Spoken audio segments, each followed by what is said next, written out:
In this video, I'll guide you through how to replace a white background using a qualifier in DaVinci Resolve's color page. We'll start with a simple shot on a white background and then swap that background out for something new while keeping your subject intact. I'll walk you through each step slowly so you can follow along, even if you're fairly new to the color page. First, make sure you're on the color page in DaVinci Resolve. You can get there by clicking the color tab at the bottom of the interface. Once you're on the color page, select the clip you want to work on in the timeline or clip strip. This will be the clip with the white background that you want to remove. Now, we're going to use the qualifier tool. The qualifier is designed to isolate specific colors or ranges of colors in your image. Look for the qualifier panel, which is represented by an eyedropper icon in the middle toolbar of the color page.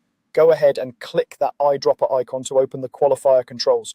With the qualifier active, choose the basic eyedropper tool inside that panel.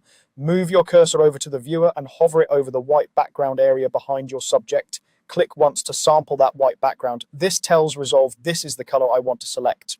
At this point, the selection probably won't be perfect. To see what the qualifier has selected, you can turn on the highlight or matte view, usually with a button in the viewer. This will show you which parts of the image are included in the selection. You'll likely see that parts of your subject are included or some areas of the background are missed, and that's completely normal. Next, adjust the hue, saturation, and luminance ranges in the qualifier panel. These controls define exactly which colors, how intense they are, and how bright or dark they can be to still count as part of the background. Slowly widen or narrow the sliders for hue, saturation, and luminance while watching the matte in the viewer. Your goal is to reach a point where only the white background is selected and your subject is as cleanly excluded from the selection as possible. Take your time here. Small adjustments usually work better than big jumps. Once you have a good, clean selection of the background, you'll want to invert that selection.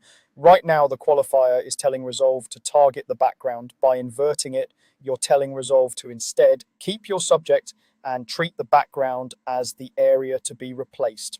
Find the invert option in the qualifier section and click it. In the matte view, you should now see your subject as the solid selected area and the background turned into the transparent or unselected region.